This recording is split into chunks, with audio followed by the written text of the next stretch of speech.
When one really delves and looks, there are many indications of ancient lore practices and societies from the echoes of the past. Some are more archaeologically documented than others, and some with mostly just oral traditions that are still enveloped in the mist of mystery. The time of the gods in ancient Ireland and the British Isles is one such example. There is some documentation of the Druids. However, it is mostly biased information from the Greeks and Romans. So who were they really? And where did they originate? And who were the ancient beings that existed even before them? In the Book of Invasions, the ones before are called the Shining Ones. Large, beautiful, cultured people or beings who were like gods. The Tuatha De Danann. Some say that they arrived on a mountain, others in a mist from the sea. For it is common for gods to descend on mountains. Others see an alien connection possibly, for ships often hover around mountains and the ocean and come in a mist. Some say they have a resemblance to the Pleiadians. Either way, with their strength and magic, they were able to defeat the Fomorians or the Firbolg. Firbolg were a strong giant-like people and were known as sea raiders. There were some other earlier races on these islands, but they were unfortunately wiped out or forced to abandon, for it was a very harsh landscape at the time, especially. There were many plagues and dark creatures. So another source says when the Tuatha De Danann arrived, they were so sure that they would stay there that this source is saying they came in ships and that they were from just the distant north and that they burned those ships because they were so sure that they were just going to stay there. So they offered a truce with the Firbolg if they would divide the land up, but the Firbolg refused. So, there were several challenges with the warriors of both tribes and both peoples. And the De Danann eventually won out. And then the Firbolg were just given 1/5 of Ireland in the mostly Connaught region. The Tuatha De Danann had brought the magical Stone of Destiny, the invincible spear, the shiny sword, the cauldron of Dagda. It's been also mentioned that they could use portals around the world to travel. Some others say that even though they were godlike, they were a tribe that arrived from the near north and just very skilled in metallurgy. And they were guided by wise druids or leaders. The Druids were astronomers, magicians, ceremonialists, and lawgivers. Now, Plato of the Greeks even surmised that they might be Hyperboreans. Now, Hyperborea is a land beyond wind, they say, near the North Pole, where everyone is healthy and happy and thriving. They were also referred to by the Greeks and others as Hyberians. There were several tales that carried out through time in the world that Ireland especially was fertile and productive and could produce two harvests a year. So the inhabitants, and also it was mentioned that the inhabitants continually played on harps and sung songs to the gods. And the moon appears to be just a small distance from the earth there. And groups would often dance through the night until the arrival of the Pleiades. In later times, New Grange was a sacred place built, and it was situated to align with Sirius A. Other evidences of the early civilization were monumental buildings, megalithic tombs, Boyne Valley tombs, barrows, or earthly burial mounds, those mounds were often considered portals to the Irish underworld or otherworld. It is thought that the Tuatha De Danann ruled from 1897 to 1700 BC. But then came the Milesians. It is said that the Gauls left Egypt the same time as the Israelites, and the Milesians were of the Gauls, who existed in many places across Europe. And the Gauls had many, many battles with the early Romans. Sometimes, quite a few times, they did win, but eventually they were overtaken by the Romans and were driven further west. And the subgroup of the Milesians set sail from Hispania, and which was believed to be a part of Spain, to head west. The Tuatha De Danann were able to trick the Milesians at first with their strong magic and with creating a storm as the Milesian ships arrived. But the Milesians had a very brave, strong warrior leader, and he could resist the magic. Eventually, the Milesians overcame the Tuatha De Danann, who retreated into the hills and underground and became known as what we think of today as the fairy folk, enveloped in magic.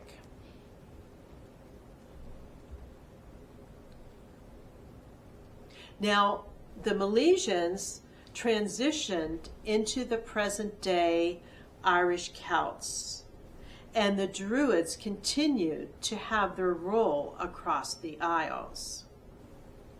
The Druids and the clans were worshippers of the sunset and also servants of the red god. Again, there are many oral traditions and tales of the Druids or Dree, but not much written down. Druids mentioned a calendar, or maintained a calendar, set by the sun and moon. It is true about the strong connection to plants and trees, and of course nature. Now, I talk about nature and nature beings in another video on Conscious Awakening Network. Now, hazelnuts were linked to attaining wisdom, and they ate acorns and would prophesy. The oak tree was linked to the sky god, and oak was selected for whole groves that they often met in. However, the rowan tree was considered even more sacred. And so the Druids often dressed in white robes, and they would cut mistletoe, but they would cut it with a golden sickle. So it was just like ceremonial and special. They did have a practice of sacrificing white bulls occasionally, and they were only white, but it was occasional. However, the idea of a lot of sacrifices by them put forth from the Romans was, again, biased. It was intended for, they did intend for certain outcomes, and their powers did work a lot. They could summon rains and storms and put different curses on people who would ruin them. But really, for the most part, they believed the soul was in the heart and not the head, and they worshipped the mother goddess, which was all about love. So the mother goddess Danu.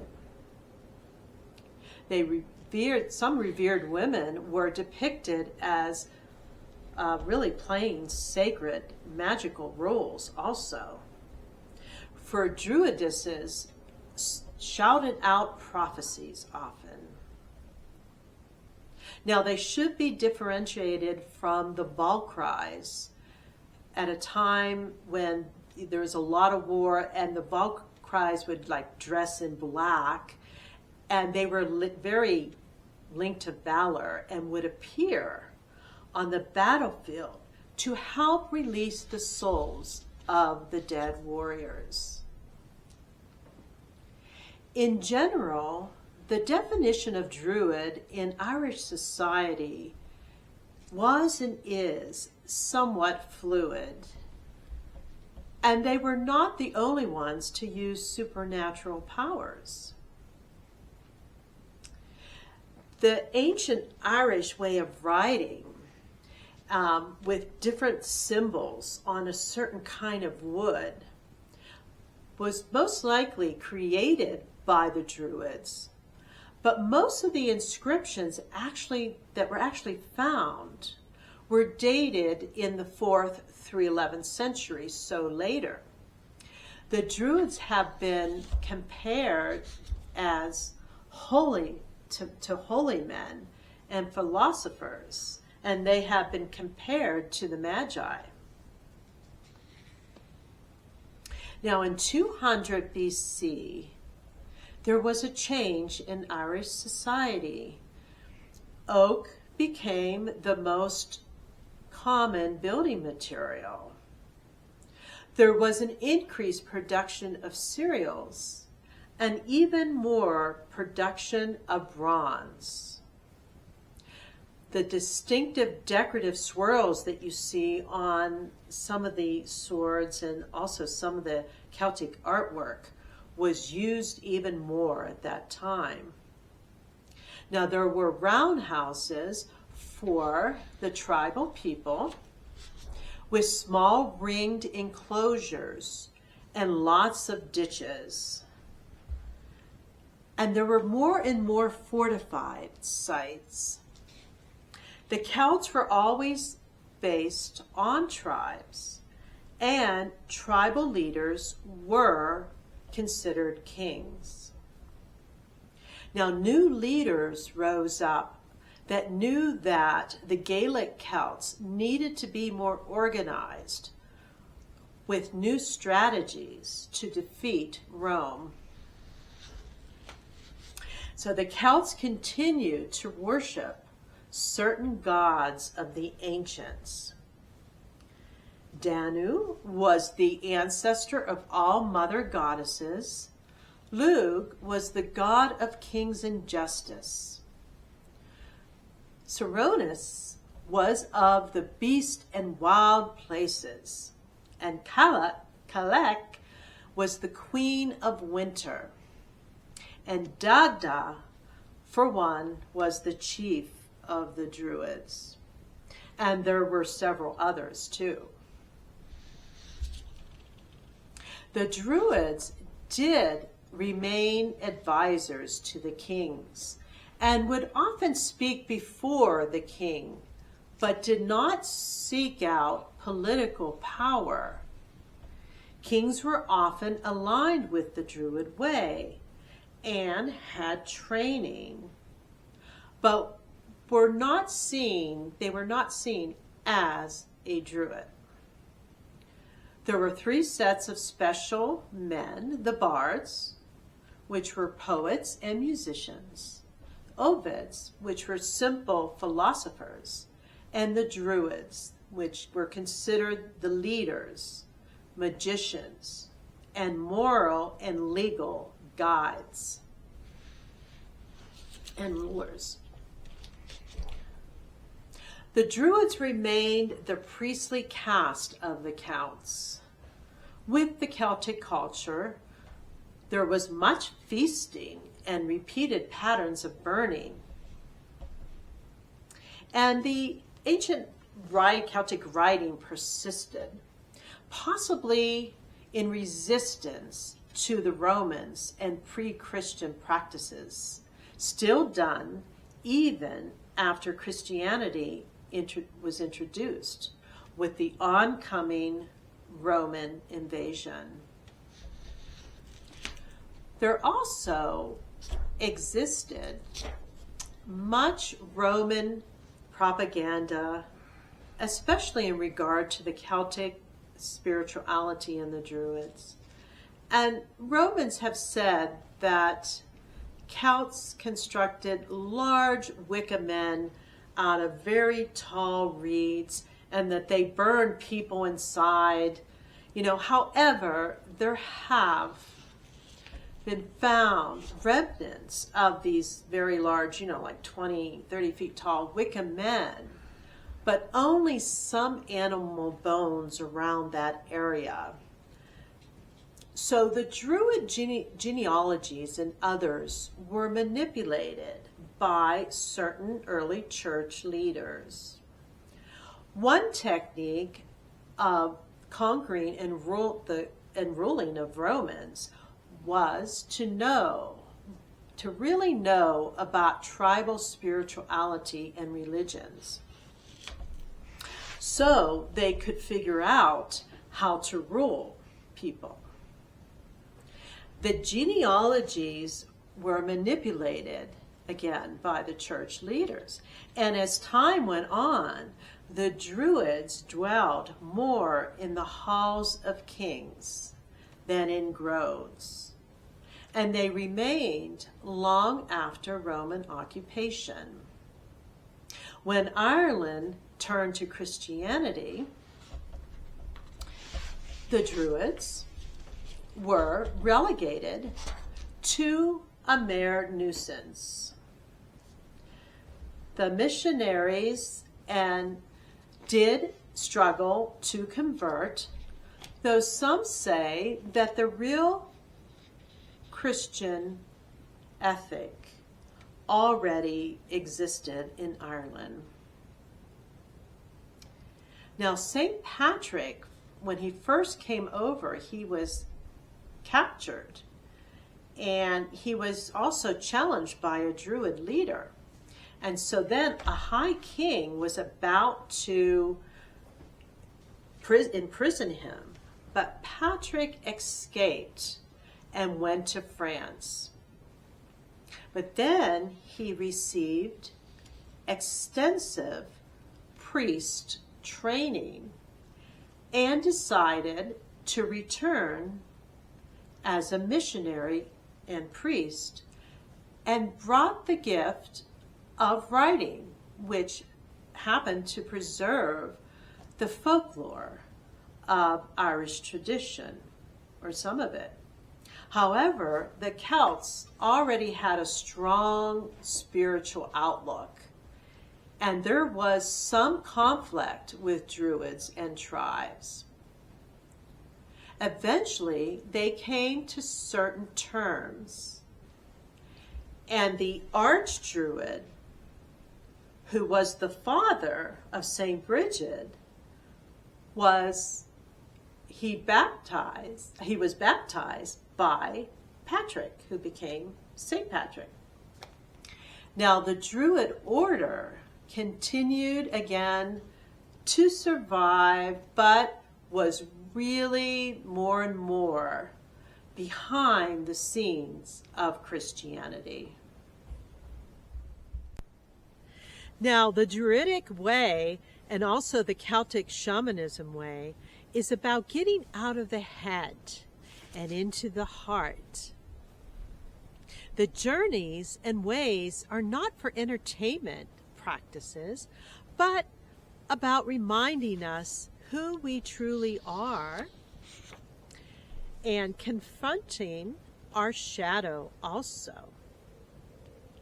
It relates to animism, the Celtic way, which is a belief of nature and some objects to be animate, of life and spirit, to be seers living in harmony with nature,